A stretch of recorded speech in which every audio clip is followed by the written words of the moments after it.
లేనన్న ఆరోపణలు ఇప్పుడు చర్చనీయాంశంగా మారాయి. ముఖ్యంగా సీఎం రేవంత్ రెడ్డి, పీసీసీ అధ్యక్షుడు మహేష్ కుమార్ వర్గాల మధ్య నడుస్తున్న ఆధిపత్య పోరు వల్లే ఈ లీకులు బయటకు వచ్చాయని అనుమానం.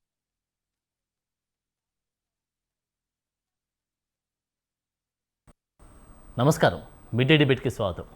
ఇక మధ్యప్రదేశ్ రాజ్యసభ ఎన్నికల బరిలో కాంగ్రెస్ పార్టీకి కోలుకోలేని దెబ్బ తగిలింది. మాజీ ఎంపీ రాహుల్ గాంధీకి అత్యంత సన్నిహితురాలైన మీనాక్షి నటరాజన్ నామినేషన్ తిరస్కరణకు గురి కావడం ఇప్పుడు దేశవ్యాప్తంగా సంచలనం సృష్టిస్తుంది. అయితే ఈ వ్యవహారం వెనుక తెలంగాణ కాంగ్రెస్లోని అంతర్గత విభేదాలు, కోవర్టు రాజకీయాలు ఉన్నాయనే వార్తలు రాజకీయ వర్గాల్లో ప్రకంపనలు సృష్టిస్తున్నాయి. అఫిడవిట్లో సమాచారాన్ని దాచారనే సాంకేతిక కారణంతో నామినేషన్ పోవడం ఒక ఎత్తైతే, ఆ సమాచారాన్ని నాంపల్లి కోర్టులో ఉన్న కేసు వివరాలను బీజేపీకి అందించింది తెలంగాణ కాంగ్రెస్ నేతలేనన్న ఆరోపణలు ఇప్పుడు చర్చనీయాంశంగా మారాయి. ముఖ్యంగా సీఎం రేవంత్ రెడ్డి, పీసీసీ అధ్యక్షుడు మహేష్ కుమార్ వర్గాల మధ్య నడుస్తున్న ఆధిపత్య పోరు వల్లే ఈ లీకులు బయటకు వచ్చాయనే అనుమానాలు కూడా బలంగా వినిపిస్తున్నాయి. ఒక పక్క బీజేపీ ఇది న్యాయ విజయం అంటుంటే, కాంగ్రెస్ మాత్రం ఇది సీట్ల చోరీ అని ఆగ్రహం వ్యక్తం చేస్తుంది. అసలు మీనాక్షి నటరాజన్పై ఉన్న ఆ కేసు ఏంటి? తెలంగాణ నుంచి ఆ లీకులు ఎలా వెళ్ళాయి? సొంత పార్టీ అభ్యర్థిని ఓడించే స్థాయికి కాంగ్రెస్ అంతర్గత కుమ్ములాటలు చేరాయా? ఇదే అంశంపైనే మనం ఇవాళ మిడ్ డే డిబేట్లో చర్చిద్దాం. చర్చలో పాల్గొంటున్నారు అందెం రామరెడ్డి గారు, బీజేపీ నాయకులు, పెంటపాటి పుల్లారావు గారు అనలిస్ట్, అలాగే శ్రీనివాస్ గారు కాంగ్రెస్కి సంబంధించినటువంటి వీరు వచ్చారు. వీరితో మాట్లాడే ప్రయత్నం చేద్దాం. ఒకసారి మనం చూద్దాం. ఇప్పుడు ఈ యొక్క చర్చకు ప్రధాన కారణం ఏంటి? అసలు తిరస్కరణకు, ఎందుకంటే ఇది మామూలు విషయం కాదు. తిరస్కరణ జరగడం అంటే మామూలు విషయం కాదు. నార్మల్గా ఇప్పుడు ఎలక్షన్లో పోటీ చేసినటువంటి వ్యక్తులే కావచ్చు, లేకపోతే రీసెంట్గా ఎలక్షన్లోకి వచ్చినటువంటి వ్యక్తులు నామినేషన్ తిరస్కరణ జరిగిందంటేనేమో అనుకోవచ్చు. సో ఇది ఒక పెద్ద చర్చకు, దేశవ్యాప్తంగా పెద్ద చర్చకు దారితీసినటువంటి వైన కనిపిస్తూ ఉంది. ఒకసారి మనం శ్రీనివాస్ గారితో మాట్లాడదాం. శ్రీనివాస్ గారు, మీరు చెప్పండి. ఎందుకంటే కాంగ్రెస్లో ఈ మధ్యలో కొన్ని డిస్కషన్ నడుస్తూ ఉన్నాయి. పీసీసీ అధ్యక్షుడు తర్వాత రేవంత్ రెడ్డి మధ్య కొంత గ్యాప్ వచ్చింది. ఈ గ్యాప్లో వీళ్ళు చర్చించుకుంటా ఉన్నారు.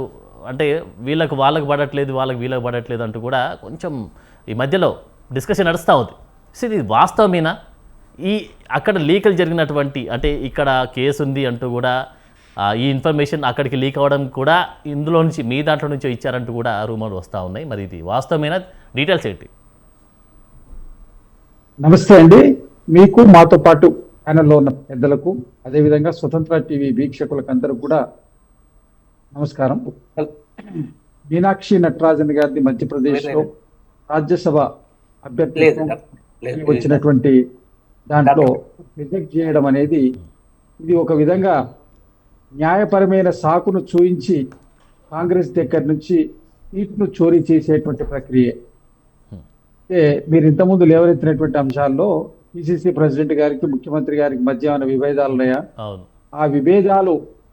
ఆ విభేదాలను ఆసరాగానే వీళ్ళకి ఏమైనా సమాచారం ఇచ్చి ఈ జరగడానికి ఆస్కారం ఏర్పడ్డదని మీరు అంటున్నారు.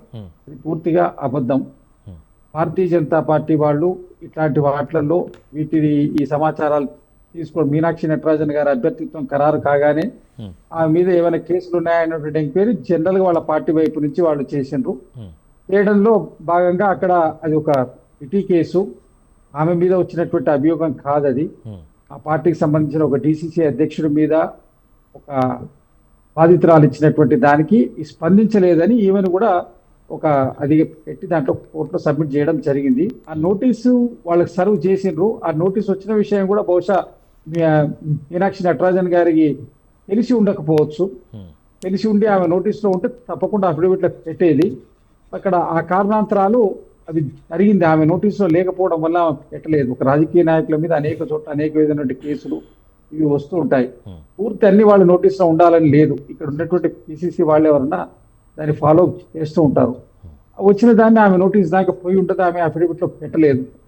దాని కారణంగా దాన్ని సాగ్గా చూపించి అఫిడవిట్లో ఆమె కన్వెక్షన్ కాదు అది, ఇట్స్ ఓన్లీ ఆమెకు వచ్చినటువంటి నోటీసు, అటెండ్ కమ్మని వచ్చినటువంటి నోటీసు కంప్లైంట్ మీద, దాన్ని పెట్టలేదని చెప్పి ఒక సాకును చూపించి రిజెక్ట్ చేశాం.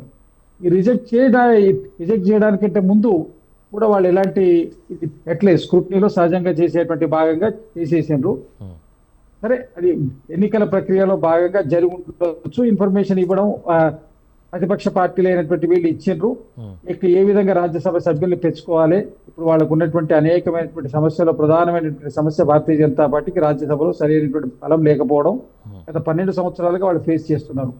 కాబట్టి దాన్ని ఎక్కడ సాధ్యమైతే అక్కడ ఇతర పార్టీల నుంచి వచ్చే వాళ్ళని కూడా కలుపుకొని మొన్ననే వీళ్ళకు ఆమ్ ఆద్మీ పార్టీకి సంబంధించినటువంటి రాజ్యసభను కూడా మూకుమ్మడిగా కలుపుకోవడానికి వాళ్ళు ప్రయత్నం చేస్తున్నారు. అదేవిధంగా అప్రజాస్వామ్య ఏగానే వాళ్ళు చేస్తున్నటువంటి బెంగాల్లో ఉన్నటువంటి 20 మంది ఎంపీలని కలుపుకొని వాళ్లకు ప్రజలు ఇవ్వనటువంటి మద్దతును ఏ విధంగా రాజకీయ కుట్రలతోటి కుతంత్రాలతోటి చేస్తున్నారని చూస్తున్నాం. దాంట్లో భాగంగానే ఏదో ఒక దాన్ని ఆ చిన్న సాకును చూయించి దాన్ని రిజెక్ట్ చేసి ఆ యొక్క సీట్ను వాళ్ళ ఖాతాలో వేసుకునేటువంటి సీట్ చోరీ కార్యక్రమం అనేది జరిగింది. ఇక్కడ ఉన్నటువంటి అంతర్గత విభాజన మహేష్ కుమార్ గౌడ్ గారి మధ్య కానివ్వండి, ముఖ్యమంత్రి గారి మధ్య కానీ ఎలాంటి విభేదాలు లేవు. అది ఒక మీడియాలో వచ్చినటువంటి కథనం, ఆ మీడియా వాళ్ళకు సంబంధించినటువంటిది అంతే తప్ప దాంట్లో ఇక్కడ ఈ పార్టీ లోపల ముఖ్యమంత్రి గారికి చాలా అత్యంత సన్నిహితులుగా ఉండేటువంటి వ్యక్తి మహేష్ కుమార్ గౌడ్ గారు. ఆయన పిసిసి అధ్యక్షులుగా ఉన్న సమయంలో కూడా వర్కింగ్ ప్రెసిడెంట్ గా ఉండి పూర్తి బాధ్యతలు నిర్వహించి ఎన్నికల్లో విజయం చేకూర్చడంలో ప్రధాన పాత్ర పోషించినటువంటి వ్యక్తి. ఆ యొక్క ఆయన చేసినటువంటి సర్వీస్ కు గుర్తింపుగానే ఆయన ఎమ్మెల్సీగా పిసిసి ప్రెసిడెంట్ గా అధిష్టానం ఆయన్ని ప్రమోట్ చేసింది. దానికి ప్రధానంగా రికమెండ్ చేసినటువంటి ముందు నిలిచినటువంటిది ఈయన ముఖ్యమంత్రి రేవంత్ రెడ్డి గారు.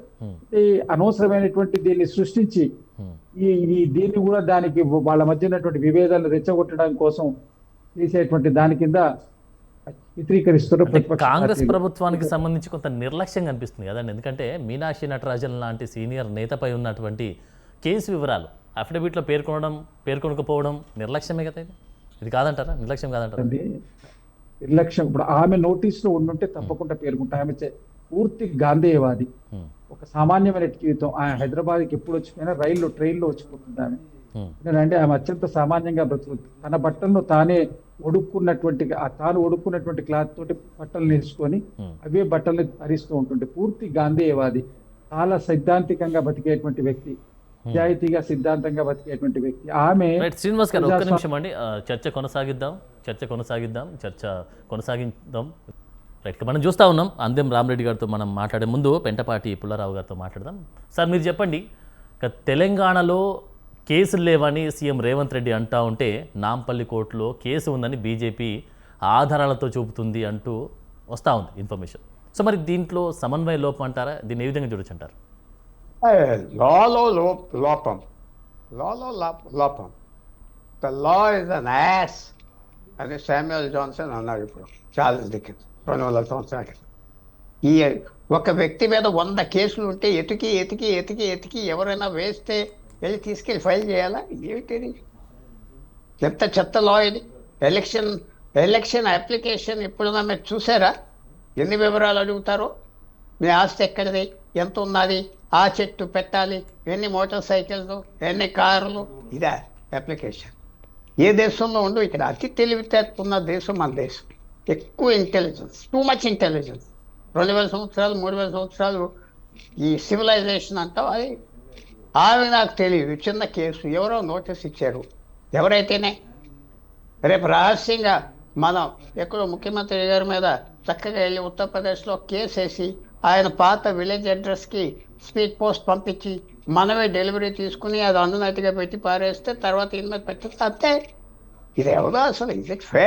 ఆమెం పెద్ద ఇందాక మన కాంగ్రెస్ మిత్రులు ప్రేజింగ్ హర్, ఎంత సింపుల్ బట్టలు, ఈ ట్రైన్ జర్నీలు అవన్నీ వదిలేయండి. ఇంకా మనం అంటే ఆయన కోపం తెచ్చుకుంటారు. సూపర్ఫిషియల్ గాంధీ అని అంటాను.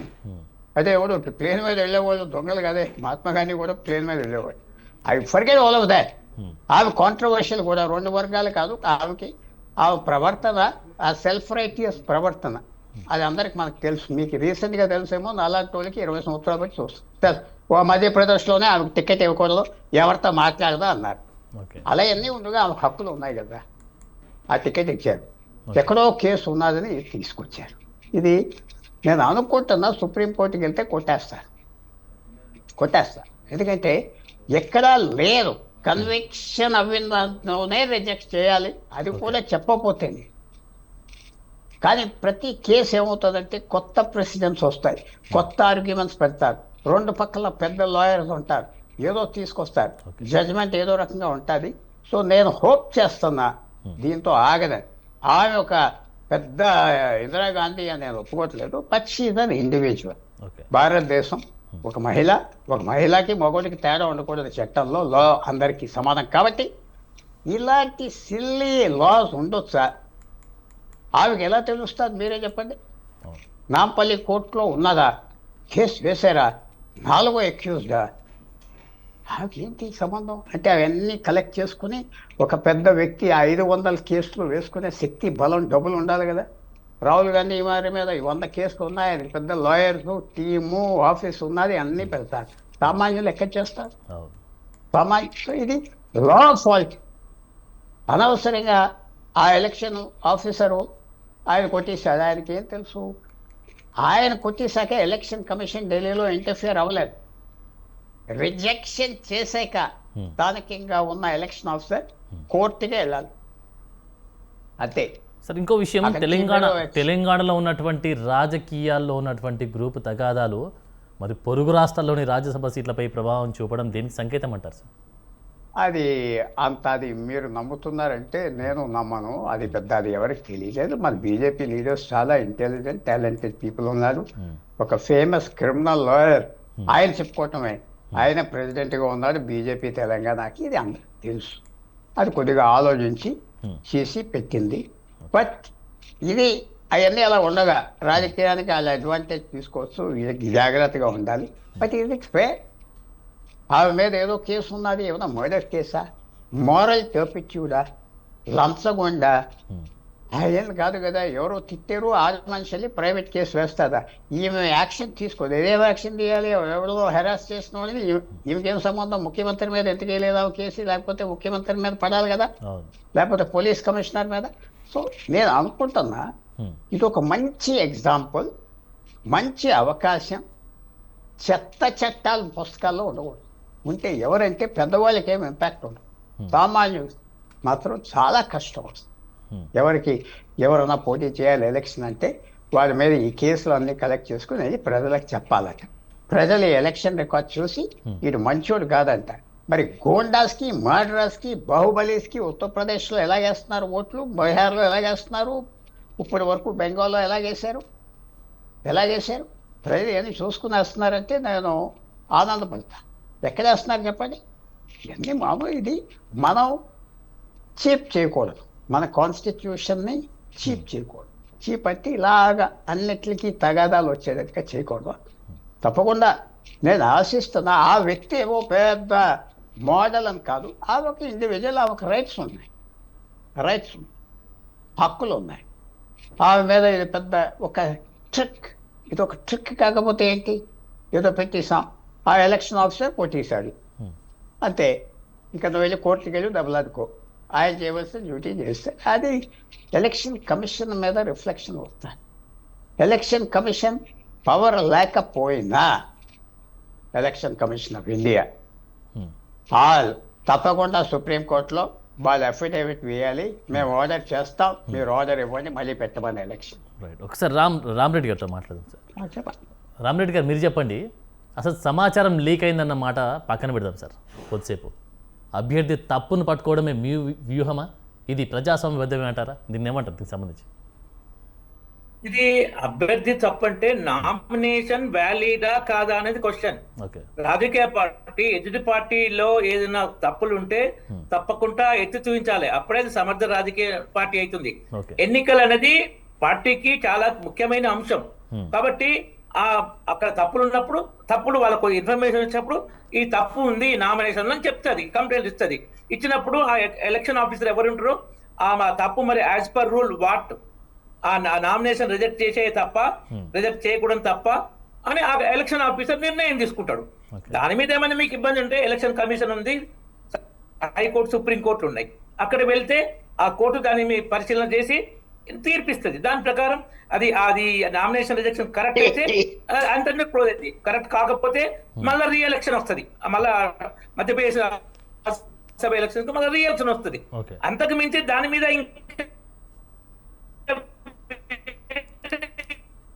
ఉండదు. కాబట్టి అది ignorance of law is not excusable, okay ignorance of fact is excusable. ఆమెకు నిజంగానే నోటీసు అందకపోతే ఈ నామినేషన్ ఇన్వాలిడ్ కాదు. ఆమె నాకు నోటీస్ రాలేదు ఇప్పటికీ చెప్పిండేది ఆమె, మీనాక్షి నరసింహన్ నాకు ఎలాంటి నోటీస్ రాలేదని చెప్పిండేది. కానీ కాంగ్రెస్ వాళ్ళే ఆమెకు నోటీస్ వస్తే రిప్లై ఇచ్చింది అంటున్నారు. కోర్టు నోటీసు సమను పంపిందంటే కేసు బుక్ అయితేనే కోర్టు సమన్లు పంపిస్తారు సార్. నేను ఒక ఛానల్ చూశాను, ఆ సమన్ లాగానే ఉంది. కేసు బుక్ అయితేనే సమన్లు వస్తాయి, కేసు క్లోజ్ అయ్యే వరకు కేసు ఉన్నట్టే లెక్క. దానికి కుంటి సాకులు బీజేపీ ఓట్ చోరీ అదని చెప్పడం. ఓట్ చోరీ విషయంలో అమిత్ షా గారు స్పష్టంగా చెప్పారు, కాంగ్రెస్ ఓటు చోరీలో ఎంత ఆరితేరిందని. 3 ఇంపార్టెంట్ మోస్ట్ కాంగ్రెస్ ఏమంటుంది, సీట్ల చోరీ చేస్తుంది మీరే కదా, సీట్ల చోరీ చేసేది మీరే కదా అంటూ కూడా ఈ సిచ్యువేషన్ చూసి మరి మీ గురించి అంటా ఉంది. మీరేమంటారు? అది కాంగ్రెస్ ఎట్లుంటాయి అంటే ఉల్టా చోర్ కొత్వాల్ కుడ్డ అంటే అన్నట్టుంటాయి. సీట్ల చోరీ చేసింది వాళ్ళే. 10 మంది బీఆర్ఎస్ ఎమ్మెల్యేలు పార్టీ ఫిరాయిస్తే అందులో ఒకరు బీఆర్ఎస్ ఎమ్మెల్యేగా ఉండి కాంగ్రెస్ ఎంపీగా పోటీ చేస్తే ఆయన ఇంకా ఫిరాయించలేదని మన స్పీకర్ తో తీర్పు ఇప్పిస్తే ఇంతకన్నా ఘోరం ఏముంటది? రాజీవ్ గాంధీ చేసిన పార్టీ ఫిరాయింపుల చట్టాన్ని రాహుల్ గాంధీ కాంగ్రెస్ బొందబెట్టే పార్టీకి నీతులు చెప్పే అర్హత ఉందా? వీళ్ళు మళ్ళీ ఇంకా మాట్లాడుతున్నారు రాజ్యాంగ సంస్థల మీద. రాజ్యాంగ పదవి స్పీకర్ అనేది రాజ్యాంగ హోదా, దాన్ని ఎంత ఘోరంగా దుర్వినియోగం చేస్తున్నారు. ఆయన తీర్పికం ఇవ్వకముందే ఇదే సీఎం రేవంత్ రెడ్డి అసెంబ్లీలో మీ పదవులు ఎక్కడ పోవు నేను గ్యారంటీ ఇస్తున్నాను అసెంబ్లీలో ప్రకటించడమే. సుప్రీంకోర్టు కేసు ఉంది ఆ టైంలో. మేమేం చెప్పబోయి నువ్వు చెప్తాను చివాట్లు పెడితే క్షమాపణ చెప్పిండు. సో వీళ్ళకు మాట్లాడడానికి వీళ్ళ చేతకు అసలు ఏ మాత్రం పొందన లేదు. ఈ ఓవర్ యాక్షన్ చేయడంలో మళ్ళీ వీళ్ళే ఫస్ట్ ఉంటారు. కేసు ఏంటి ఉందా లేదా, ఆ కేసు దాంట్లో మెన్షన్ చేయాలన్నా వద్దా, మెన్షన్ చేయకపోతే కొట్టేయచ్చా, ఇవి ఇంపార్టెంట్ ఇష్యూలు. అది అంతే. దాని మీద మీకు ఏమన్నా కొట్టేయకూడదు, అది నామినేషన్ వ్యాలిడ్ చేయాల్సి ఇన్వాల్వ్ చేస్తే నెక్స్ట్ మెథడ్స్ ఉన్నాయి మీకు, దాని మీద ప్రొసీడ్ కావచ్చు. ఇదే అభిషేక్ మన్ సింగ్ వి హిమాచల్ ప్రదేశ్ లో రాజ్యసభ పోటీ చేశాడు 2.5-3 years back, 2 years back at least పోటీ చేసి హిమాచల్ ప్రదేశ్ లో కాంగ్రెస్ గవర్నమెంట్ ఒకటే సీటు హిమాచల్ స్టేట్ కున్నది, ఆ జనాభా ఉన్నది ఒకటే సీటు. ఓడిపోయిండు, బీజేపీ అభ్యర్థి గెలిచిండు. అక్కడ పోతే తీసుకొచ్చి తెలంగాణ నుంచి పంపించారు. మళ్ళీ బీజేపీ బీఆర్ఎస్ ఒకటి అని అంటారు.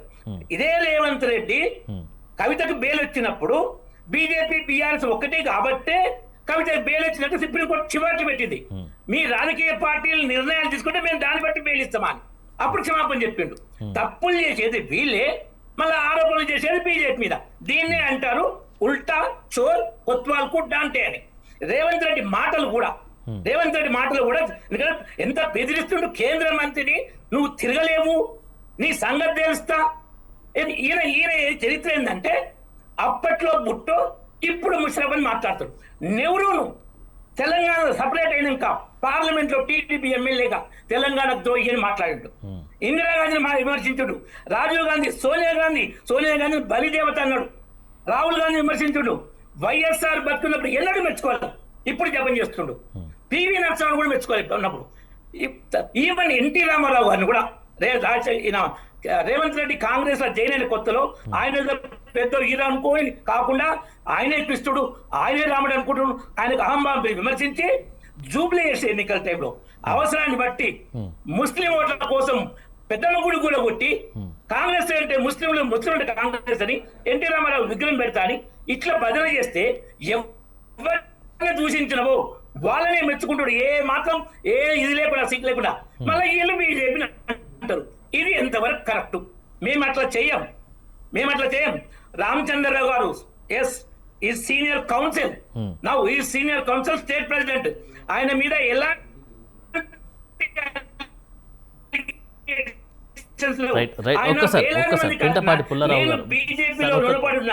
ఒక్క నిమిషం రామరెడ్డి గారు, ఒక్క నిమిషం అండి, ఒకసారి పుల్లారావు గారు మీరు చెప్పండి. ఇది కేవలం అంటే అంతర్గతంగా ఉన్నటువంటి ఈ యొక్క కుమ్ములాటల మధ్య కూడా వస్తూ ఉంది. ఈ ఇన్ఫర్మేషన్ వీళ్ళే ఇచ్చారు అంటూ కూడా కొన్ని రూమర్స్ అయితే వస్తూ ఉన్నాయి. సో దీనికి సంబంధించి మీరేమంటారు సార్? అది రూమర్స్ కాదు, అది చక్కగా కైలాష్ వార్గవ్య అని ఒక మంత్రి, సీనియర్ మినిస్టర్ ఉన్నారు మధ్యప్రదేశ్లో, 30 సంవత్సరాలు 40 సంవత్సరాలు. ఆయన చక్కగా చెప్పాడు, అది చాలా క్లవర్గా చెప్పాడు అనుకుంటున్నా. వాళ్ళే మాకు లీక్ చేశారు, వాళ్ళే పంపించారు అని. అవ్వచ్చు కూడా, కొంతమంది కాంగ్రెస్ మెన్కి కూడా అవంటే హ్యాపీనెస్ లేదు. ఎందుకంటే వారు చెప్పినట్టుగా ఇందాక కాంగ్రెస్ నాయకులు కొంచెం దూరంగా ఉంటుంది, కొంచెం మంచి గుణాలు ఉన్నాయి, చెడ్డ గుణాలు ఉన్నాయంటూ లేదు, అయితే కొంచెం ఎక్స్ట్రాగా చూపెడుతూ ఉంటుంది. వారు చెప్పినట్టుగా చాలా సింపుల్ అయితే మిగతా వాళ్ళు అందరితో కూర్చుంటుంది కదా, కోటీశ్వరులను లూటర్స్తో కూర్చుంటుంది కదా, వాళ్ళతో కూర్చోకూడదు కదా మహాత్మా గాంధీ అయితే.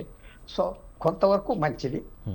ఎందుకు ఆమెను తీసుకొచ్చారంటే రాహుల్ గాంధీ గారు, ఆ ముందర ఇంకో మనిషి ఉండేది, దీపదాస్ మున్షి సార్. ఆమె శుభ్రంగా ఆమె మీద చక్కటి మాటలు వచ్చాయి. అయితే చెప్తే మన మిత్రుడు కోపం వస్తుంది, వాళ్ళందరూ చెప్పుకున్నారు, బయట వచ్చినాయి, ప్రెస్ లో వచ్చినాయి, కారు తోసిపారేశారు ఆమె. కేరళకు పంపించారు. కేరళలో ఒట్టిగడ్డి కూడా దొరకదు, అందరికి తెలుసు కదా. స్టేట్ గెస్ట్ హౌస్ లో పడేస్తాడు, ఒక సర్వెంట్ వెళ్ళి రిసీవ్ చేసుకుంటాడు ఎయిర్పోర్ట్ లో, మీటింగ్ కి 9 గంటలకు రమ్మంటారు, మళ్ళీ గెటౌట్ ఉంటారు. మన తెలుగు అంటున్నారు, తెలంగాణ ఆంధ్ర ప్రజలంతా క్లెవర్ కాదు, పదవిలో ఉన్నంత కాలం తైతక్లాలు. అది నేను తెలుగు, తెలుగు ప్రజలు ఐఎమ్ ఆల్సో తెలుగు. ఆ టాక్టిక్స్ ఉన్నాయి. సో ఈ మంచి కాదు. కానీ నేను చెప్పేది ఏంటంటే ఎలక్షన్ లో ఇలా ఉండొచ్చా, అది గవర్నమెంట్ అడ్వాంటేజ్ తీసుకోవచ్చా, అది నేను చెప్పేది. నిజంగా చెప్పాలంటే ఈవేళ అది ఒక ట్రిక్ లాగా కనిపిస్తుంది. నిజంగా చెప్పాలంటే అక్కడ బీజేపీ క్యాండిడేట్స్ కూడా మేము ఎవరో యాక్సెప్ట్ చేయం, మళ్ళీ పెట్టండి అని చెప్తే దేశంలో పెరుగుతుంది ఇమేజ్.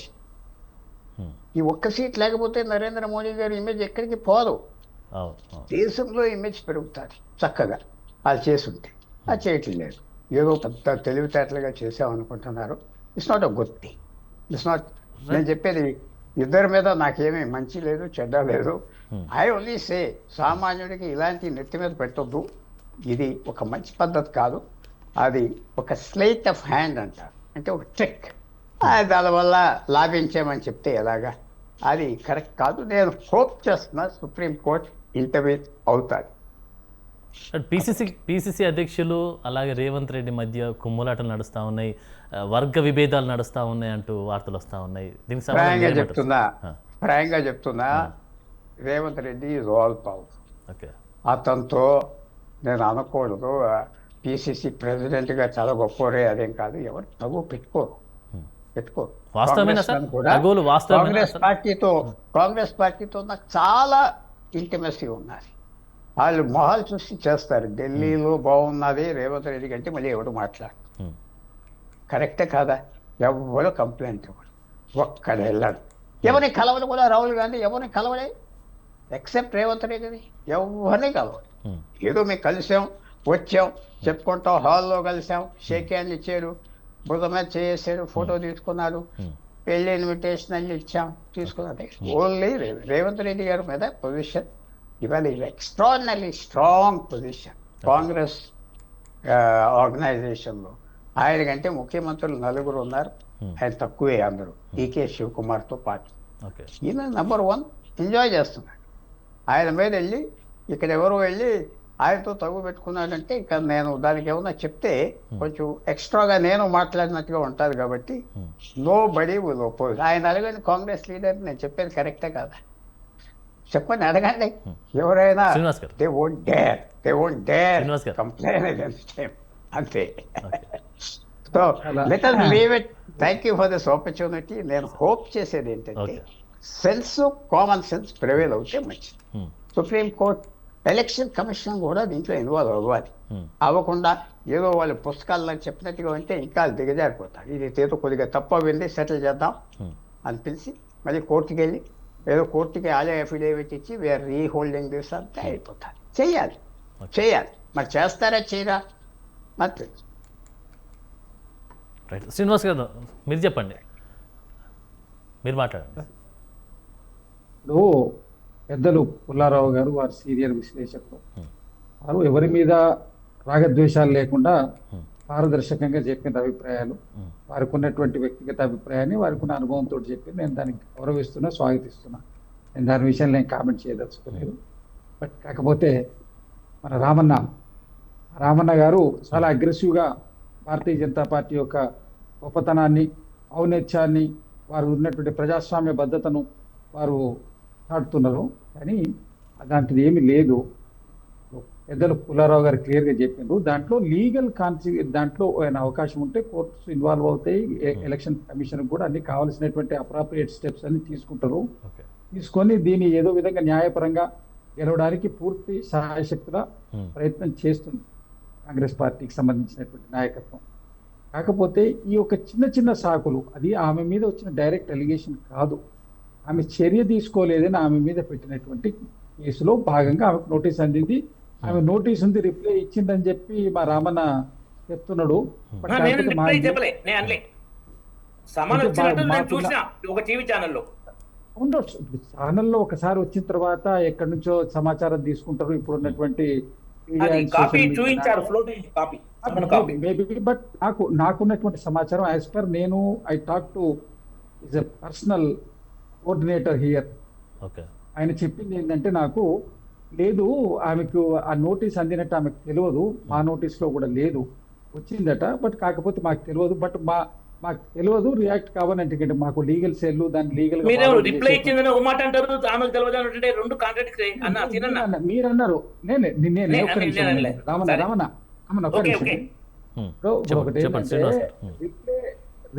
ఇచ్చినట్టు ఉన్నదని మీరు అన్నారు. అట్లాంటి సమాచారం నాకు లేదు అన్న. నేను ఆమె రిప్లై ఇవ్వలేదు. ఆమెకు నోటీస్ అంటే సమన్స్ జారీ అయితే కోర్టు నుంచి వచ్చిన తర్వాత ఫస్ట్ నోటీస్ రాదు, సమన్సే వస్తాయి. కోర్టు నుంచి వచ్చేది ఏదైనా సమన్సే, కేసు బుక్ అయిన తర్వాత ఆ సమన్స్ వచ్చినాయి. ఆ సమన్స్ వచ్చింది, ఆమె నోటీస్లో లేదు. నేను వాళ్ళకు ఇక్కడ ఆమె పర్సనల్ కోఆర్డినేట్ చేసేటువంటి వాళ్ళని నేను అడిగినా ఆమెకు ఎలాంటి సమాచారం లేదు. నిజంగా ఆమెకు సమాచారం ఉంటే ఖచ్చితంగా దాంట్లో పెట్టడానికి వాళ్ళకున్న ఇబ్బంది ఏముంది? మీరు కన్విక్షన్ అయిన కేసున్నా పెట్టమని చెప్తున్నారు. ఆమెకు ఉన్నటువంటి ఓన్లీ కేసు ఉన్నటువంటి దాంట్లో డిక్లేర్ చేయడానికి ఆమెకు ఉన్నటువంటి అభ్యంతరం ఏం లేదు కదా. అదేం పెద్ద తీవ్రమైన కేసు కాదు, ఆమెకు అభ్యంతరకరమైన, ఆమెకి నెగిటివ్ షేడ్ ఎందుకు మెన్షన్ చేయలేదంటారు సార్? అంటే దీని గురించి అవగాహన లేక మెన్షన్ చేయలేదా? అవగాహన కాదు, ఆమె నోటీస్ లో లేదు, ఆమెకు తెలియదు ఆ విషయం. ఆమె మీద కేసు ఇక్కడ బుక్ అయ్యి ఆమెకు సమన్స్ ఇష్యూ అయినట్టు తెలియదు, కేసు బుక్ అయినట్టు తెలిసి ఉండొచ్చు, సమన్స్ వచ్చిన విషయం తెలియదు. వీళ్ళు కోర్టు నుంచి ఎట్లా సంపాదించారు, ఎక్కడి నుంచి సంపాదించారు? సరే, ఇప్పుడు భారతీయ జనతా పార్టీ కేంద్రంలో అధికారం ఉన్న పార్టీ కాక ఇక్కడ కూడా చాలా వాళ్ళకి నెట్వర్క్ ఉన్నటువంటి పార్టీ. ఇప్పుడు వారి పార్టీ అధ్యక్షుడైనటువంటి రామచంద్రరావు అంటే మీ పార్టీ వాళ్ళే అందించారు బీజేపీకి అంటూ వార్తలు వస్తాయి. నలుగురికి సమన్స్ వచ్చినాయి, నలుగురి పేర్లు ఉన్నాయి ఆ సమన్స్ లో. మహేష్ గౌడ్, పర్ణికారెడ్డి, ఈమెకు ఇంకో నలుగురికి ఉన్నాయి. ఆ వాళ్ళు ఎవరైనా కాపీ పంపించరేమో. మేబీ ఈమె దగ్గరికి సమన్సు మేడం ఇక్కడ వచ్చినప్పుడు ఉండేది ఎమ్మెల్యే క్వార్టర్లో ఉంటుంది. ఆమె ఇక్కడికి ఆ అడ్రస్ కానివ్వండి, గాంధీ భవన్ అడ్రస్ కానివ్వండి, సమన్స్ రాలేటువంటి దాన్ని మరి మా పార్టీ వాళ్ళు లీక్ చేసి ఇచ్చిందని చెప్పడం ఇదంతా అత్యంత దుర్మార్గపరమైనటువంటి విషయం. కేవలం ఈ పార్టీలో అంతర్గత విభేదాలు ఉన్నాయని మీడియాలకు అంటే ప్రజలకు తెలియజెప్పడానికి భారతీయ జనతా పార్టీ చేస్తున్న కుట్ర. అక్కడ ఉన్నటువంటి ఒక మంత్రి ప్రకటిస్తాడు ఆ ప్రకటన, వాళ్ళ దగ్గర నుంచి సోర్స్ ఆఫ్ ఇన్ఫర్మేషన్ వచ్చింది. సార్ సూటి ప్రశ్న, రేవంత్ రెడ్డికి తనతో పాటు పిసిసి చీఫ్ మధ్య ఉన్నటువంటి వర్గ విభేదాలు వాస్తవమేనా? అసలు లేవు, ఏ మాత్రం వర్గ విభేదాలు లేవు. ఇంతకుముందు పుల్లారావు గారు క్లియర్ గా చెప్పిండ్రు, అధిష్టానము ఎలాంటి వర్గ విభేదాలను ఎంకరేజ్ చేయట్లేదు. ఇప్పుడే కాదు, మీకు సోనియా గాంధీ గారి నాయకత్వం యూపీఏ వచ్చిన దగ్గర నుంచి ఇప్పటి వరకు ఎక్కడ కూడా ముఖ్యమంత్రుల్ని మార్చిన దాఖలాలు లేవు. ఓషయ్య గారిని ఒకటి మార్చడం అనేది ఆయనంతలో ఆయన వారు రాజీనామా చేసి వెళ్తే కిరణ్ కుమార్ రెడ్డి గారిని నియమించడం జరిగింది. కర్ణాటకలో ముందున్న ఒప్పందం ప్రకారం ముఖ్యమంత్రిని మార్చడం జరిగింది తప్ప ముఖ్యమంత్రిని మార్చడం కానీ వర్గాల్ని పెంచి పోషించడం అనే సంస్కృతి కాంగ్రెస్ పార్టీలో ప్రస్తుతానికి సోనియా గాంధీ గారి నేతృత్వం నుంచి ఇప్పుడు మల్లికార్జున ఖార్గే గారి నేతృత్వం వరకు అలాంటి సంస్కృతి అనేది పూర్తిగా లేదు. అంతకుముందు ఉన్నటువంటి రాజకీయ వ్యవస్థ, అప్పుడున్నటువంటి వివరాలు వేరు. గత 20-25 సంవత్సరాలుగా ఇలాంటి ఒక పరిస్థితులు ఎక్కడ కూడా దాఖలాలు లేవు. కేవలం ప్రతిపక్ష పార్టీలు దాని మీద అదే ఏదో ఒకటి బురద జల్లి అబ్బం గడుపుకోవడం కోసం. క్లియర్ అండి. ఇప్పుడు ఇక్కడ జరుగుతున్న పరిణామాల్లోనే రామన్న గారు మా మీద ఇన్ని చెప్పిండు. మరి బెంగాల్లో ఉన్నటువంటి వాళ్ళందరినీ మీరు ఎందుకు తీసుకుంటున్నారు? రాజ్యసభలో ఉన్నటువంటి పూర్తి పార్టీని ఆమ్ ఆద్మీ పార్టీకి సంబంధించినటువంటి ఎంపీల్ని ఈ పార్టీలు ఎట్లా విలీనం చేసుకున్నారు? ఓపెన్ గా కనబడుతుంది కదా, మీరు రాజ్యాంగబద్ధంగా నాట్ లెస్ దాన్ కాదా అండి? 2/3 అదే, రాజ్యాంగబద్ధంగానే మీరు కుట్రలు చేస్తారు, మరి రాజ్యాంగబద్ధంగా కుట్రలు చేస్తారు, రాజ్యాంగబద్ధంగానే చేస్తారు. ఇది కూడా ఏంటంటే కోర్టుకు పోతే 100% మీరు 15 మంది ఎమ్మెల్యేలు రాజ్యాంగబద్ధంగానే విజయం చేకూరుతారు. మీరు అన్న అనవసరమైనటువంటి విషయాలు ఏమిటంటే మీరు చేసింది ఈ ప్రక్రియలో మాత్రం చాలా పొరపాటు చేసిండ్రు. రైట్, ఇదంతా బీజేపీ కుట్ర అంటున్నారా మీరు శ్రీనివాస్ గారు? 100% బీజేపీ యొక్క కుట్ర. కనీసం ఆమెను సంజాయిషి అడగొచ్చు, సంజాయిషి ఇట్లా ఈ విధంగా వచ్చిందని అడగొచ్చు, లేదు దాన్ని అడ్డం పెట్టి రిజెక్ట్ చేయాల్సిన అవసరం లేదు. అనేక సందర్భాల్లో స్క్రూటనీస్ లో కూడా దీనికి ఉన్నటువంటి ఇన్ఫర్మేషన్ ఉంటే ఇవ్వమని చెప్పి అడుగుతారు. ఏది అడగకుండా ఆల్రెడీ ఆ మీద కన్విక్షన్ అయిన కేసు ఉంటే అడగొద్దు, కానీ ఇట్లా అడుగుంటే అడిగి కూడా తీసుకోవచ్చు. కాకపోతే వాళ్ళు ఎన్నికలు వాళ్ళకు ఉన్నటువంటి స్పెషల్ పవర్స్, ఇప్పుడు పుల్లారావు గారు క్లియర్ గా చెప్పిన కదా, ఒకసారి రిజెక్ట్ చేస్తే కోర్టుకే పోవాలి. అక్కడ ఎలక్షన్ కమిషనర్ కూడా ఇన్వాల్వ్ చేసేటువంటి అవకాశం ఉండదు. బిఫోర్ రిజెక్షన్ వాళ్ళు ఏమైనా వాళ్ళ పై అధికారుల నుంచి కూడా సూచనలు తీసుకోవచ్చు. పై అధికారుల సూచనలు అడిగి ఉంటారు, వాళ్ళు రిజెక్ట్ చేయండి, ఆ సీటు మనకు కావాలి అని భారతీయ జనతా పార్టీ ఎప్పుడు ఉంటుంది. అది ఎందుకంటే ఇప్పుడు ఉన్నటువంటి అన్ని సంస్థలు, ఎన్నికల సంస్థ కేవలం వీళ్ళకు ఉన్నటువంటి జేబు సంస్థగా పనిచేస్తుంది కేంద్ర ప్రభుత్వానికి. అన్ని ఒక సంస్థలను ఈడీని, ఈసీని జేబు సంస్థలు మార్చుకుంటారు. కాబట్టి 100% శ్రీనివాస్ గారు యాక్చువల్లీ ఏంటంటే బీజేపీ మీద మీరు కుట్ర అంటా ఉన్నారు, మీ పార్టీలోనే కోవట్లు ఉన్నారంటూ కూడా వార్తలు వస్తూ ఉన్నాయి. అసలు ఒకవేళ కోవట్లు ఉంటే మీ పార్టీలో ఎందుకు గుర్తించలేకపోతున్నారు? మీడియా ఒకటండి, ప్రతిపక్షాల యొక్క ఆ గ్లోబల్ ప్రచారము, ఇక్కడ ఉన్నటువంటి ఏ పార్టీలో వాళ్ళ పార్టీలు వర్గ విభేదాలు ఓపెన్ గా రోడ్ల మీద పడి కొట్టుకుంటారు. భారతీయ జనతా పార్టీలో, బీజేపీ టీఆర్ఎస్ పార్టీలో కూతురి వచ్చి పార్టీ పెట్టి రోడ్ల మీద తిట్టుకుంటూ తిరుగుతున్నది. మీకు ఏ పార్టీలో లేవు వర్గ విభేదాలు చెప్పండి? పవర్ దగ్గర ప్రతి దగ్గర విభేదాలు ఉంటాయి, విభేదాలు లేకుండా ఎట్లుంటాయి? బట్ కాకపోతే కొన్ని బయటపడితే కొన్ని బయటపడవు. భారతీయ జనతా పార్టీలో ఉన్న వర్గ విభేదాలు బయటపడట్లేదా? ఈటల రాజేందర్ గారిది కానివ్వండి, బండి సంజయ్ గారి ఎపిసోడ్ కానివ్వండి, బండి సంజయ్ గారి యొక్క కొడుకు ఉదంతం అంతా అందరూ చూడలేదా? మరి ఆయన రాగానే ఇమీడియట్ గా రాగానే ఎందుకు వచ్చి సరెండర్ చేయలేదు? 10 రోజులు ఎందుకు తప్పించుకు తిరిగిండు? సీరియస్ గా ముఖ్యమంత్రి గారు వార్నింగ్ ఇచ్చిన తర్వాత అప్పుడు తెచ్చేందుకు సరెండర్ చేసిండ్రు. ఎందుకంటే రాజ్యాంగ నియమాలు ఎవరు వ్యక్తిగత కారణాలను చూపించారు. ఒక మంచి మనిషికి, ఒక నిజాయితీ పరదానికి, కొద్ది సైద్ధాంతికంగా బతికేటువంటి వ్యక్తికి అన్యాయం జరిగిందని మేము ఒక బాధతో వ్యక్తం చేసుకున్నాం తప్ప అకే భారతీయ జనతా పార్టీ ఈ వైఫల్యానికి బాధ్యత ఎవరు వర్తించాలి? దానికి సమయం అని దానికి తప్ప వైఫల్యం బాధ్యత ఎవరు వహిస్తారు? ఆమె వ్యక్తిగతంగా ఫిలప్ చేసుకోవాల్సినటువంటి అప్లికేషను, దానిలో ఇక్కడ ఉన్నటువంటిది ఆమె నోటీస్ నోటే తప్పకుండా పెట్టేది, దాంట్లో ఇబ్బంది ఏం లేదు. దాన్ని చూపించుకోవడానికి ఆమెకి చిన్నతనము కాదు, చూపించుకోవడానికి ఆమెకు ఉన్నటువంటి అది లేదు. మెన్షన్ చేస్తే అయిపోయేటువంటి విషయం కదా అది. ఆమె నోటీస్ లో ఉంటే ఎవరు ఎందుకు పెట్టారండి?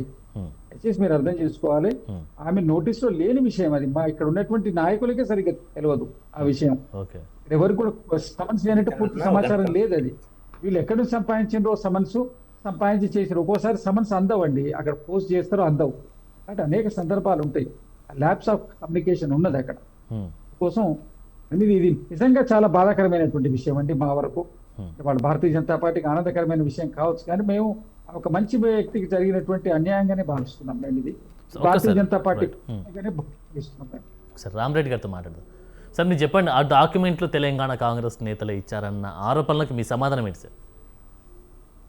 అదే కైలాస విజయవర్గీసు సీనియర్ లీడరు మధ్యప్రదేశ్ వారు చెప్పిండ్రు, మాకు వచ్చిందే తెలంగాణ కాంగ్రెస్ నాయకుల నుంచి వచ్చింది అన్నారు. అంతకు మించి మాకు వివరాలు తెలియదు కాబట్టి మేమైతే అబద్ధాలు మాట్లాడము. చోటా మోటా నాయకులకైతే అలాంటి ఇన్ఫర్మేషన్ అయితే మేబీ ఉండకపోవచ్చు, మాకు లేదు. కానీ వారు మీడియాలో మాట్లాడింది ఇంతమంది పెంటపాటి పుల్లారావు గారు కూడా స్పష్టంగా చెప్పారు. మాకు కూడా తెలిసింది, అది నేను మీడియాలో చూసిందే. ఈ కేసులో చాలా ముఖ్యమైన విషయాలు ఒకటి నేను మాట్లాడతా. ఒకటి, ఇది ఏంటంటే మొదలు ఒక ఆమెను లైంగికంగా వేధించి చంపుదానని బెదిరించాడు. ఇప్పుడు ఏది నారాయణపేట ఎమ్మెల్యే శివకుమార్ రెడ్డి 2022లో పంజగుట్టలో ఆయన మీద కేసు వేసింది. 2022లో 2023లో బెంగళూరు కబన్ పార్క్ పోలీస్ స్టేషన్ లో కేసు ఇచ్చింది. తర్వాత సంస్థ అనిపించింది. దాని తర్వాత వీళ్ళు ఎమ్మెల్యే టికెట్ ఇచ్చిన ఆయన కోర్టుకు పోతే బెయిల్ రాలే, ముందస్తు బెయిల్ రాలే, తర్వాత తెచ్చుకుండు. అలాంటి ఆయనకు వీళ్ళు టికెట్ ఇచ్చిర్రు.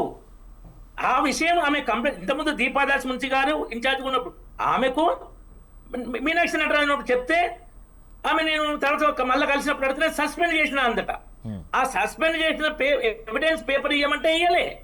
మళ్ళీ ఆయన అఫీషియల్ ప్రోగ్రామ్ లో పాల్గొంటుండే ఎక్కడ సస్పెన్షన్ న్యూస్ లేదు. ఈమె నన్ను చీటింగ్ చేసింది, ఈ నలుగురికి చెప్పిందట ఆమె.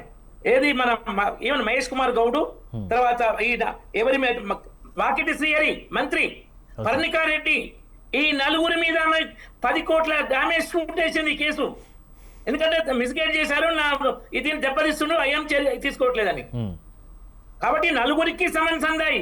ఈ నలుగురిలో ఎవరిచ్చారో సమన్స్, నలుగురు అంటే ఈమె ఇవ్వదు మీనాక్షి నటరాజును, మిగతా ముగ్గురు మహేష్ కుమార్ గౌడ్ మీదనే వస్తున్నాయి ఆరోపణలు. పిసిసి ప్రెసిడెంట్ రేవంత్ రెడ్డి వరకు ఆయనే పంపించారని ప్రధాన ఆరోపణలు వస్తున్నాయి. చెప్తున్నాయి. ఇంకొకటి ఓకే సార్, ఇదంతా పక్కన పెడితే సార్, మహిళా నేతల్ని అణగదొక్కడమే సార్, ఒకటి మహిళా నేతల్ని అణగదొక్కడమే బీజేపీ లక్ష్యమని సార్ రామరెడ్డి గారు, మహిళా నేతల్ని అణగదొక్కడమే బీజేపీ లక్ష్యమని మంత్రి సీతక్కనే కానీ బయట నుంచి వచ్చేటువంటి విమర్శలకు మీ స్పందన ఏంటి సార్? అసలు ఇవి దీన్నే వీళ్ళ నైజమే అది. మహిళ మీద లైంగిక వేధింపు అయితే చంపేస్తానంటే వాళ్ళ మీద చర్య తీసుకోవాలి. వీళ్ళు మహిళల గురించి మాట్లాడే హక్కు ఉందా? మరి ఆ నారాయణపేట ఎమ్మెల్యే మీద ఆరోపణలున్నాయి, కేసులున్నాయి, ఆయనకు బెయిల్ ముందస్తు బెయిల్ రాలేదు. అలాంటి కేసులో ఈ సీతక్క వీళ్ళు ఏం చర్యలు తీసుకోమని చెప్పారు? వీళ్ళకి అర్హత ఉందా బీజేపీ మాట్లాడడానికి?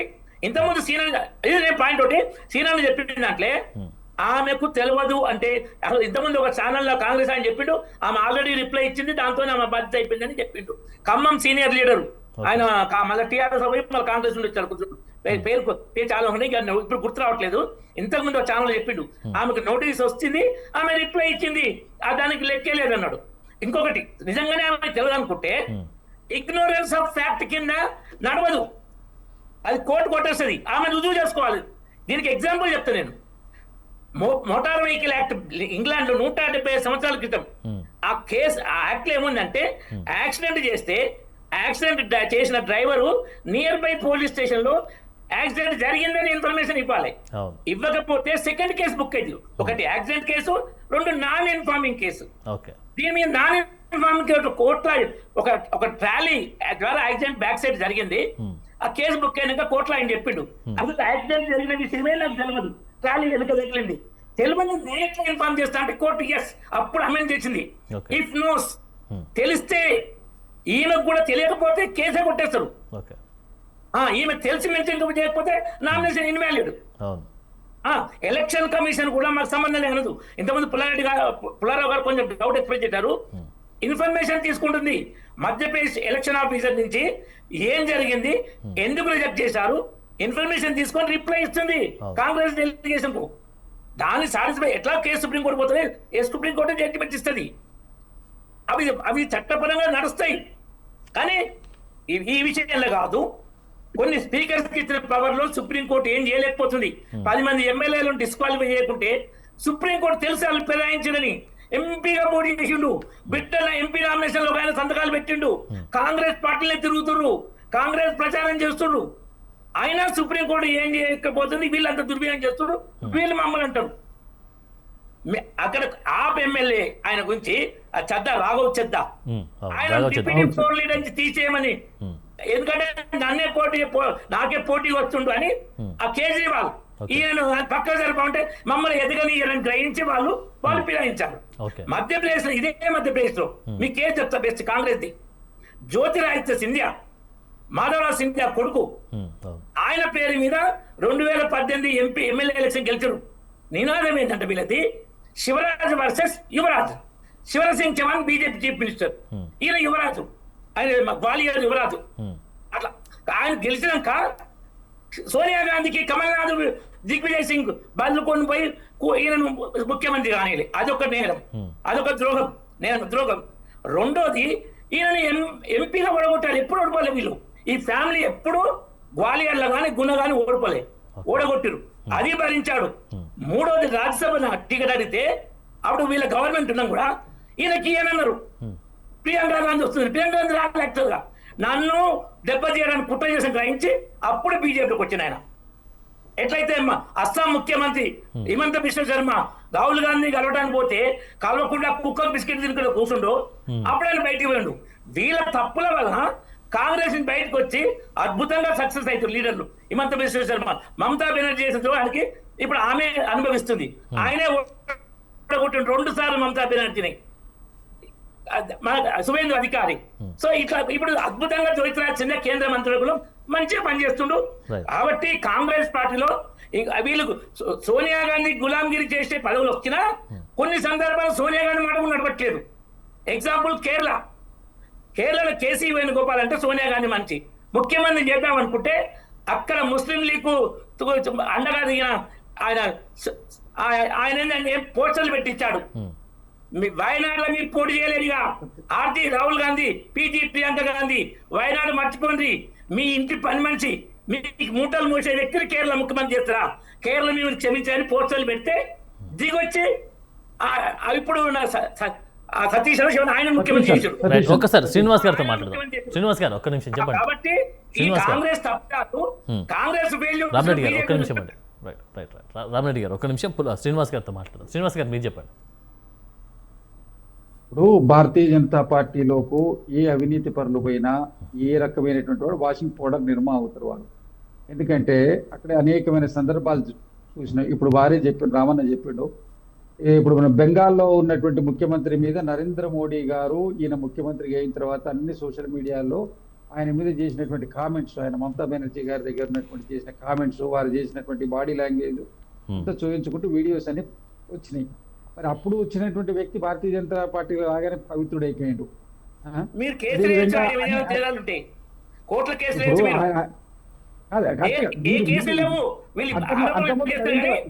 నరేంద్ర మోడీ గారు అంత బెంగాల్ ముఖ్యమంత్రి సువేది మీద అంతకుముందు చేసిన కామెంట్స్ ఏమిటి? ఆయన ఒక లంచగొండి, ఆయన డబ్బులు తీసుకుంటే జేబులు పెట్టుకుంటాడని యాక్షన్ చేసుకుంటూ వీడియోలు చూపించాడు.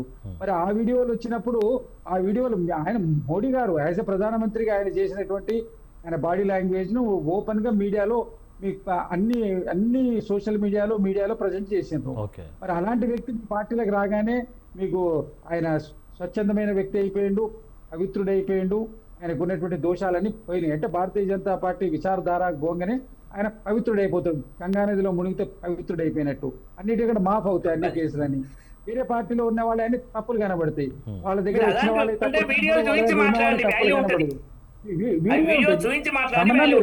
నేను మీకు పంపిస్తాను, నేను మీకు పర్సనల్ పంపిస్తాను మీకు వీడియో. ఇప్పుడు నేను మీడియాలో చూపించడానికి ఇప్పుడు మనం దీంట్లో వెతికి ఆపడానికి వీలు కాదు కాబట్టి మీకు నేను పర్సనల్ గా పంపిస్తా. నేను ఫేక్ కామెంట్ చేయట్లేదు. విషయం అదే విధంగా ఇప్పుడు ఇది చిన్న టెక్నికల్ ప్రాబ్లం. దీని మీద సరే మీరు రిజెక్ట్ చేసిండు, ప్రొవిజన్ ఉండొచ్చు, అధికారికి రిజెక్ట్ చేసిండు. న్యాయపరంగా పోతే మాకు ఇగ్నోరెన్సీ ఆఫ్ లా దాని కింద ఏమైనా అవకాశం ఉంటే మాకు ఇగ్నోరెన్స్ ఆఫ్ యాక్ట్ లో శ్రీనివాస్ గారు ఇలాంటి విషయాలను వాడుకొని రాజకీయం చేస్తుంది అనుకోవచ్చా బీజేపీ? మీరేమంటారు? 100% ఒకటండి. సరే నేను భారతీయ జనతా పార్టీని డైరెక్ట్ బ్లేమ్ చేయనా? ఇప్పుడు ఎవరన్నా ఎలక్షన్ కమిషన్ అంటే మనం ఒప్పుకోకపోయినా అది ఒక స్పెషల్ ఎంటిటీ ఉన్నటువంటి సంస్థ. వాళ్ళ నోటీస్కు వాళ్ళు అఫీషియల్ గా పెట్టినప్పుడు వాళ్ళు ఏదో చర్య తీసుకోవాలి. నా యొక్క క్లెయిమ్ ఏమిటంటే చర్య తీసుకునే ముందు ఎలక్షన్ కమిషన్ కు దీని మీద తీసుకోవచ్చా తీసుకోకూడదా, ఇది కన్విక్షన్ ఉన్నటువంటి కేసు కాదు, సమన్స్ ఇష్యూ అయింది, అది మెన్షన్ చేయలేదు అని కనుక వాళ్ళు క్లారిఫికేషన్ తీసుకొని వాళ్ళు కనుక రిజెక్ట్ చేసి ఉంటే వాళ్ళ దాని విషయంలో తప్పు లేదు, ఇబ్బంది లేదు. బహుశా వీళ్ళు అడిగే ఉంటే వాళ్ళు రిజెక్ట్ చేయి, వాళ్ళు కోర్టుకు వ్యవస్థ చూసుకుందామని చెప్పి అని ఉంటారు అని నేను అనుకుంటున్నా. ఒకవేళ రాజకీయంగా దీన్ని వాడుకోకుండా వాళ్ళని అడుగుతారు కూడా. చాలా మేము కేసులలో లోకల్ బాడీ ఎలక్షన్స్ లో, అసెంబ్లీలో కానీ పార్లమెంట్ లో కానీ చిన్నవి ఉంటే, ల్యాక్ ఆఫ్ ఇన్ఫర్మేషన్స్ ఉంటే ఇట్లా విధంగా వచ్చింది ఏమైనా చేసుకుంటారని స్క్రూటినీ లోపే ఒకసారి వెరిఫికేషన్ వాళ్ళ ఆఫీసర్ మాట్లాడతారు. ఏదైనా చేస్తుంటే వాళ్ళు కూడా హుందా ఉండేది. బట్ కాకపోతే మాకు సీటు కావాలని ఏకైక లక్ష్యం, అక్కడ ఉన్నటువంటి ఇంకొక అవకాశం ఉంది, ఒక రాజ్యసభ మెంబర్ని పెంచుకోవాలనే ఏకైక దృక్పథము అక్కడ స్పష్టం అవుతుంది. దానికి ఎన్నికల కమిషన్ కూడా వాళ్ళు కూడా సహకరించినట్టు కనబడుతుంది. నేను కమిషన్ డైరెక్ట్ బ్లేమ్ చేయట్లేదు, కానీ ఈ విధంగా భారతీయ జనతా పార్టీ కదా కంప్లైంట్ అక్కడ చేసింది. వాళ్ళు అడుగుతా 100% వీళ్ళకి అక్కడ ఉన్నటువంటి అధికార పార్టీ, కేంద్రంలో అధికార పార్టీ కాబట్టి వాళ్ళు దాన్ని నెట్టేసిండ్రు.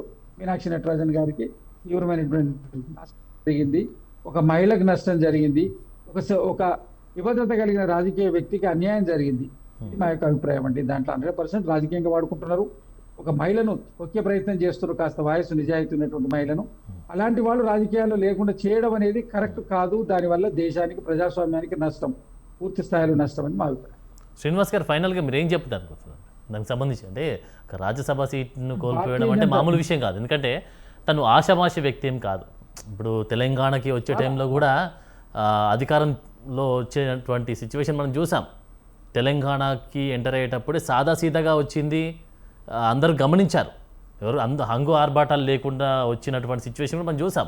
సో మరి ఇలాంటి సిచ్యువేషన్ని ఆసరాగా చేసుకొని బీజేపీ ఇలా చేస్తున్నట్టు మీరు చెప్తా ఉన్నారు. సో మరి ఫైనల్గా మీరు ఏం చెప్పదలుచుకున్నారు అసలు దీనికి సంబంధించి? మీనాక్షి నటరాజన్ గారు వినోబా భావే ఒక భావజాలంతో ఆమె అనేకమైన పాదయాత్రలు నిర్వహించారు. గాంధీవాద సిద్ధాంతాన్ని నమ్ముకొని దాని జీవన ప్రమాణంలో ఉండేటువంటి ఒక వ్యక్తి. ఆమె తెలిసి ఆమె నోటీస్లో ఉండి దాంట్లో అప్లికేషన్లో పెట్టకుండా ఉండదు. అలాంటి వ్యక్తి కాదు. ప్రతిదీ రూల్ ప్రకారం, చట్ట ప్రకారం పోయేటువంటి ఒక నిబద్ధత కలిగినటువంటి వ్యక్తి ఆమె. అలాంటి వ్యక్తికి ఇది జరగడం అనేది చాలా బాధాకరం, విచారకరం. దీనికి పూర్తి బాధ్యత కేంద్ర ప్రభుత్వంలో. ఒకవేళ నిజంగా చట్టంలో ఉండి రిజెక్ట్ చేసినా వాళ్ళు ఇగ్నోరెన్స్, ఇప్పుడు మన ఇంతకుముందు పెద్దలు ప్రతిపాటి పుల్లారావు గారు చెప్పినట్టు కొద్దిగా ఇగ్నోరెన్స్ వాళ్ళు చేసి ప్రొవిజన్ ఇచ్చుంటే వాళ్ళకు కూడా హుందా ఉండేది, వాళ్ళకు కూడా ఒక గొప్ప విషయంగా ఉండేది. ఎందుకంటే ప్రతిపక్షంలో ఒక మంచి నాయకులను ప్రోత్సహించడం వల్ల ప్రజాస్వామ్యానికి బలం చేకూరుతుంది, సామాన్యులకు బలం చేకూరుతుంది. అనేకమైనటువంటి కేసులు రాజకీయాల్లో ఉండే వాళ్ళ మీద పెడుతూ ఉంటారు. చట్టంలో ఇప్పుడు సమయాన్ని అతిక్రమించి ఎన్నికల వేళ మీటింగ్ పెడితే కూడా కేసులు పెడతారు. అవి ఆ ఒక కేసులు పెట్టిన నాయకులకు కూడా నోటీసులో ఉండవు. జాతీయ నాయకులు, రాష్ట్రంలో ఉన్న పెద్ద పెద్ద నాయకులు వేరే ప్రాంతాలకు పోయి పెట్టినప్పుడు వాళ్ళ పేరు మీద కేసున్న సంగతి కూడా తెలవకుండా ఆస్కారాలు ఎప్పుడో లాస్ట్లో, అవి ఎప్పుడో ట్రయల్కి వచ్చినప్పుడు కానీ తెలవవు. అట్లాంటివి అనేక సందర్భాలు ఉంటాయి. కాబట్టి దీంట్లో చట్టంలో ఉన్నటువంటి కొన్ని ఇబ్బందులు దీనికి ఆటంకం కలగడం, దాన్ని సాకుగా తీసుకొని ఈ పార్టీ, అధికార పార్టీలు చేస్తున్నటువంటిది చాలా విచారకరం, చాలా బాధాకరం. దీన్ని పూర్తి స్థాయిలో ఖండిస్తున్నాం. ఈ విధమైనటువంటి రాజకీయాలు చేయడం ప్రజాస్వామ్యానికి ఆరోగ్యకరమైనటువంటి విషయం కాదని మా అభిప్రాయం. రైట్, రామరెడ్డి గారు, మీరు ఫైనల్గా ఏం చెప్పదలుచుకున్నారు సార్? మీ మీద ఇలాంటి రూమర్స్ వస్తూ ఉన్నాయి, అధికారంలో ఉన్నారు కాబట్టి ఖచ్చితంగా ఇలాంటివి చేసే అవకాశం ఉంటుంది, దాంతోపాటు సీట్ల చోటు చేస్తూ ఉంది అంటూ కూడా విమర్శలు వ్యక్తమవుతూ ఉన్నాయి. దీనికి సంబంధించి మీరేమంటారు? ఫైనల్గా ఓవరాల్గా మీరు ఏం చెప్పదలుచుకున్నారు? నామినేషన్ ఫామ్ ఫిలప్ చేసినప్పుడు తీసుకునే అధికారులు పూర్తిగా చూస్తారు. ఏమన్నా ఫిలప్ చేయకపోతే మీ కాలమ్స్ ఫిలప్ చేయాలని అడుగుతారు. ఇలాంటి కేసులు మీ దగ్గర మీరు ఫిలప్ ఏమైనా ఉన్నాయా అంటే లేవంటే వాళ్ళకి చేసేది ఏముండదు. మిగతా పర్టికులర్స్ ఏమైనా ఫిలప్ చేసేటప్పుడు మిస్ అయితే ఇవి మిస్ అయ్యారు, ఫిలప్ చేసి ఇవ్వండి అని నామినేషన్ టైంలో, నామినేషన్ రోజు తీసుకుంటారు. ఒకసారి నామినేషన్ అయిపోయినాక స్క్రూటీ టైంలో వేరే వాళ్ళు కంప్లైంట్ చేస్తే అప్పుడు ఫిలప్ చేయనియరు. It is against the rule. లేదు, అది అవకాశం లేదు. It is against the rule. స్క్రూటినీలో ఫిలప్ ఉండదు. స్క్రూటినీ కన్నా ముందు లేట్ అయినా చేసి ఫిలప్ చేయించిన అధికారం ఎలక్షన్ ఆఫీసర్స్ ఉంటుంది. ఇది స్క్రూటినీలో వచ్చిన కంప్లైంట్. మీరు ఏం చెప్పదలుచుకోరు రామరెడ్డి గారు? మీరు ఏం చెప్పదలుచుకోరు ఫైనల్ గా? అదేంటంటే ఇది ఆ ఆఫీసర్, ఎలక్షన్ ఆఫీసర్ చేసింది రైటా రాంగ్, ఎలక్షన్ కమిషన్ కి వెళ్ళారు, వాళ్ళు రిపోర్ట్ తీసుకొని రిపోర్ట్ ఆధారంగా వీళ్ళకి రిప్లై ఇస్తారు. Point number 1. Point number 2, supreme court ఇంతకుముందు పుల్లారావు గారు చెప్పింది డీజీపీ నుంచి ఒక్క డీజీపీ తీసుకోరండి. ఆ కౌంటర్ నోటీస్ ఎవరికి ఇస్తారు? మీరు ఏ ఎవిడెన్స్ ఏంది, ఆ మీద ఉన్న కేసు ఎవిడెన్స్ ఏంది అంటారు. వాళ్ళు ఎవిడెన్స్ ఇచ్చినాక డీజీపీ రిప్లై లేదని చెప్పిన నడవదు. కౌంటర్ ఎవరైతే వేస్తారో వాళ్ళు ఇది ఆమె మీద ఉన్న కేసు అని ఇస్తే ఆ కేసు గురించి అడిగితే కోర్టును అడుగుతారు, ఈ కేసు లైవ్ కేసా, క్లోజ్ కేసా అని. వీళ్ళని అడుగుతారు, ఈ కేసు సంబంధంగా మీకు ఇన్ఫర్మేషన్ ఉందా లేదా. ఇట్లా ప్రొసీడ్ అయితే సుప్రీం కోర్టు కేవలం డీజీపీని అడిగి రిప్లై చేయదు. ఇంకోటి వారి గురించి మీటాంక్ష గురించి నాకు కొన్ని తెలిసిన సమయం ఎక్కువ లేదు కాబట్టి ఓవరాల్గా రామరెడ్డి గారు సమయం ఎక్కువ లేదు, అయిపోయింది సమయం అన్న. సో మీరు ఏం చెప్పారు ఫైనల్ గా? ప్రతిపక్ష పుల్లారావు గారు చెప్పారు ఆమె గురించి అంత పేరు గొప్పగా ఉంది కానీ అంత సీన్ లేదని నేను మాట్లాడాను వాటి గురించి. కాబట్టి మీరు నామినేషన్ గురించి మాట్లాడాలి. మీకు ఆమె మంచి వ్యక్తి మీకు అనిపిస్తే నేను కూడా ఒప్పుకుంటా. మీరు సేఫ్ సీట్ పంపించాలి.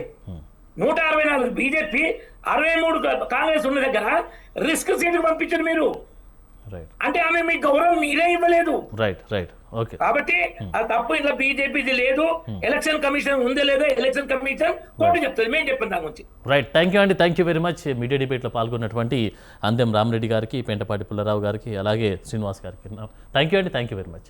చూశారు కదండి, మీనాక్షి నటరాజన్ సంబంధించినటువంటి రాజ్యసభ సీటుకి సంబంధించి తిరస్కరణ జరిగింది. సో ఈ తిరస్కరణ కాంగ్రెస్ అంటుంది బీజేపీ అధికారంలో ఉంది, చేయించింది, సీట్ల చోరీ చేయిస్తూ ఉంది అంటూ కూడా చెప్తా ఉంది. బీజేపీ ఏమంటా ఉంది, ఖచ్చితంగా అది ఉంది కాబట్టి వాళ్ళ యొక్క డిఫాల్ట్, దాంతోపాటు డిఫాల్ట్ ఉన్నాయి కాబట్టి ఖచ్చితంగా ఇది జరిగింది అంటూ కూడా చెప్తా ఉంది. సిఈసికి సంబంధించి న్యాయంగానే ఈ యొక్క విషయాలు, న్యాయపరమైనటువంటి విషయాలే డిస్కస్ చేసి దాంతోపాటు ఇందులో ఉన్నటువంటి వాటిని క్షుణ్ణంగా వివరించి చూశారు కాబట్టి దీన్ని తిరస్కరణ చేశారంటూ కూడా చెప్తా ఉన్నారు. సో ఇది మరి ఫైనల్గా ఎలా ఉండబోతుంది ఏంటనేది మనం చూద్దాం. రైట్, ఇది ఇవాళ మీడియా డిబేట్. మరొక అంశంతో మళ్ళీ కలుద్దాం. నమస్కారం.